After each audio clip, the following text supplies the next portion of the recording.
जो भगवान शिव की पूजा नित्य करें। कितनी देर तक अभिषेक करें? श्रृंगी पकड़ लें और रख दें? नहीं, कम से कम इतनी देर के लिए तो श्रृंगी पकड़िए जितना कि एक माला पूरी करने में, ओम नमः शिवाय पूरी माला करने में जितना समय लगे उतना तो कीजिए। अभिषेक सिद्ध हो जाता है। 10,000 नाम जपने में जितना टाइम लगता है इतनी देर तक कोई श्रृंगी पकड़ करके यदि रोज भगवान शिव का अभिषेक करे।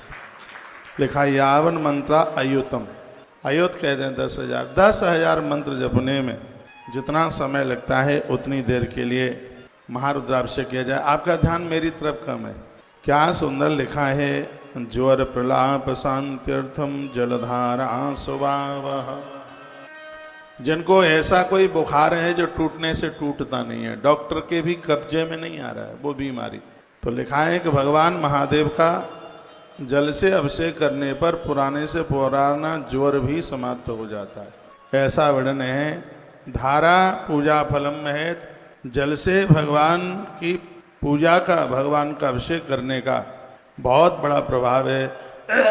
काय से आप अभिषेक करेंगे? रुद्र जाप्येन ओम नमः शिवाय इस मंत्र से, वा तत्र सूक्तेन पौरुषेण, वही पुरुष सूक्त के द्वारा भगवान का अभिषेक किया जाए। षडंगे नाथ वा तत्र महामृत्युंजय न चाह। महामृत्युंजय मंत्र का जप करते हुए आप भगवान शिव का कुछ भी नहीं आता है तो महामृत्युंजय मंत्र का जप करते रहिएगा और अभिषेक करते रहिएगा। और कहा गया है कि भगवान शंकर का अभिषेक करने से वंशस्य विस्तारो जायते नाथ संशय, परिवार का विस्तार होता है, वंश विस्तार होता है। ये बहुत बड़ी बात कही गई है। 72 नंबर का श्लोक है 14 नंबर के अध्याय का। जिनके घर में भगवान शिव का महारुद्रा अभिषेक होगा तो उनके लिए बड़ा अद्भुत वर्णन किया गया है। कहा गया है कि घृत धारा शिवे कार्या यावन मंत्र सहस्रकम।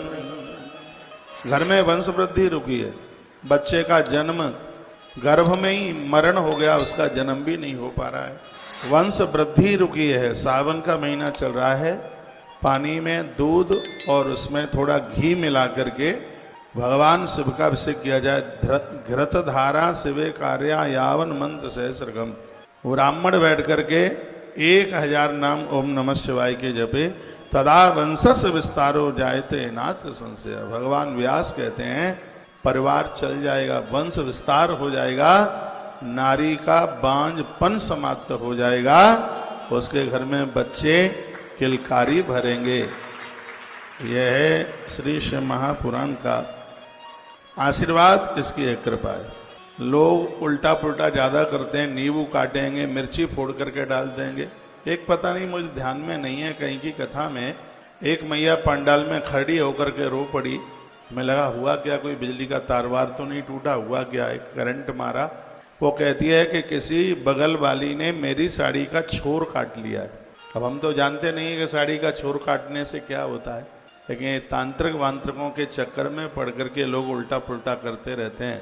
यदा चोट्टानम देहे जायते, वर्णन किया गया है कि ऐसा कोई उच्चाटन, ये ऊट पटांग कोई काम करे, भगवान महादेव के भक्त के ऊपर किसी भी प्रकार का कुप्रभाव नहीं पड़ेगा, कभी नहीं पड़ेगा।